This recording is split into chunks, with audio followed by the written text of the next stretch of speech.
안녕하십니까. 월요일 아침 여수 MBC 뉴스투데이입니다. 광양시 공무원들의 직무 만족도가 매년 하락하고 있습니다. 또 공무원 10명 가운데 6명은 시의 인사제도를 신뢰하지 않는 것으로 파악됐습니다. 문형철 기자입니다. 광양시 공무원 노조가 직원 899명을 대상으로 실시한 설문조사 결과입니다. 담당하고 있는 업무에 만족한다는 응답은 78.6%, 지난 2020년 83.7%를 기록한 이후 꾸준히 하락하고 있습니다. 조직 문화 발전을 방해하는 요인으로는 불필요한 회의 개최가 37.7%로 가장 많은 비율을 차지했습니다. 지난해까지는 부조리한 인사 행정이 1순위로 꼽혔지만 민선 8기 들어 각종 보고회 등이 많아지면서 직원들의 부담도 커진 것으로 분석됩니다. 현행 인사제도에 대한 질문에는 신뢰한다는 응답이 40.6%, 신뢰하지 않는다는 응답이 59.4%로 집계됐습니다. 30%까지 추락했던 인사행정 신뢰도가 민선 8기 들어 반등하긴 했지만 직원 10명 가운데 6명은 공정성 등의 의문을 품고 있습니다. 또 인사제도 가운데 개선이 필요한 분야로는 승진이 54.8%로 가장 많은 비율을 차지했고 전보와 전출이 각각 뒤를 이었습니다. 인사권자가 전유물이 아니거든요. 그래서 직원들 의견 반영이 될 수 있는 다면평가 제도를 도입해야 된다고 봅니다. 신뢰를 얻을 수 있도록 저희들도 이제 앞으로 빠르게 인사도 하고 일하는 분들이 승진할 수 있는 그런 부분을 하도록 지속적으로 노조 측과 협의하면서. 또 응답자 10명 중 2명은 업무를 추진하는 과정에서 청탁이나 압력, 부당한 지시를 받았거나 이 같은 사례를 본 적이 있다고 답했습니다.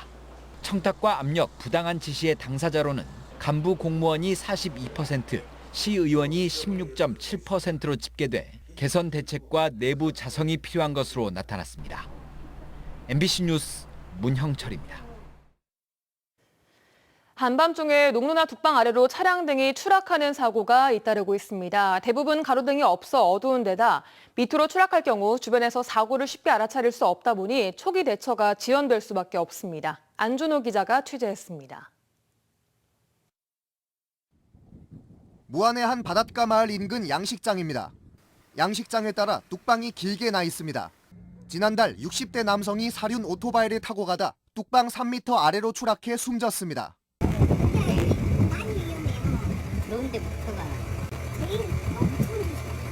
비슷한 시기 신안군 도초도에서도 40대 여성이 몰던 승용차가 도로 옆 수로로 추락해 운전자가 숨졌습니다. 거기는 가들이 없고요. 바로 경사가 시작됩니다. 야간에는 아예 물짓이 없고요. 아예 시커먼 어묵 상태죠. 두 사고 모두 가로등 하나 없는 어두운 길을 야간에 운전하고 가다 발생한 사고입니다. 밤이 아닌 낮에 사고가 나더라도 농로나 뚝방 아래는 잘 보이지 않다 보니 추락 사고가 발생할 경우 초기 대처가 늦어질 수밖에 없습니다. 최근 강진에서는 80대가 몰던 3륜 오토바이가 1.5m 아래 농수로로 추락해 운전자가 숨졌습니다. 여성은 3륜 오토바이를 타고 후진하던 중 사고를 당했습니다.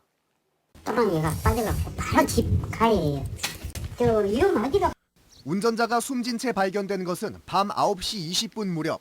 낮에 집을 나섰던 것으로 확인됐는데 오랜 시간 동안 발견되지 않았습니다.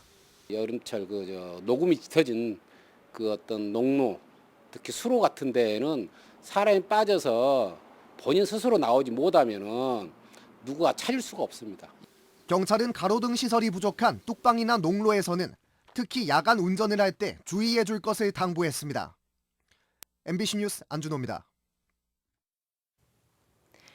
전라도 말은 지역민들의 생각과 정체성을 표현해주는 소중한 지역 언어입니다. 하지만 강력한 표준어 정책으로 점점 그 설 자리를 잃어가고 있는데요. 전라도 말을 한꺼번에 다시 살리기 위한 방안을 찾는 토론회가 열렸습니다. 임지은 기자가 보도합니다. 맛깔스런 전라도 말을 듣고 웃음을 터뜨리는 어머니들. 매번 맨날 장에 갔다 오면 우리 어머니가 팥죽을 안 사갖고 오면 그냥 그런 것 같다고 넘어가지. 지역민들의 삶과 애환도 자연스레 녹아 있습니다. 맨날은 호미료 밭도 그렇게 내고 일부자. 일만 해. 일부자요. 그러고 모두 손오승구지. 하지만 우리의 소중한 자산인 전라도 말이 이제는 사라져갈 위기에 처했습니다. 표준어가 공식적인 언어로 자리 잡으면서 마치 지역 언어를 고쳐야 할 대상으로 보기 시작한 겁니다. 끊임없이 자기 지역을 자기 중심을 지키지 않고 이주하는 욕망만을 부추겨왔다. 전라도 어르신들의 시골 생활을 보여주는 방송 프로그램조차도 사투리를 하나 적는 것이 쉽지 않습니다. 남도의 정겨움과 구수함을 표현할 이만한 말이 없는데도 사투리가 촌스럽다는 인식에 표준어를 선택해야 할 때도 있습니다. 그 안에 등장하시는 출연자들의 멘트만 전라도 말이었던 거죠. 그리고 자막도 이제 그때는 표준어 표기를 했고 점점 하다가 이 말이 너무 맛있잖아요. 표준어로 고칠 수 없는 전라도 말이라는 것들이 있잖아요. 이제는 격이 낮은 말이라는 생각을 버리고 우리의 삶이 묻어있는 말을 지켜가야 한다는 목소리가 나옵니다. 편하게 쓰잖아요. 그게 정서적으로 더 전달을 하려고 애를 쓰지 자꾸 전라도 말 교정을 하려고 하는 아빠 이걸 좀 어떻게 좀 없애줄까. 광주문화방송과 광주전남기자협회, 광주문화재단은 이번에 진행된 전라도말 집담회를 통해 지역민의 전라도 말이 지속 가능하게 쓰이고 전승될 수 있는 방안을 찾아서 실행할 계획입니다. MBC 뉴스 임지은입니다.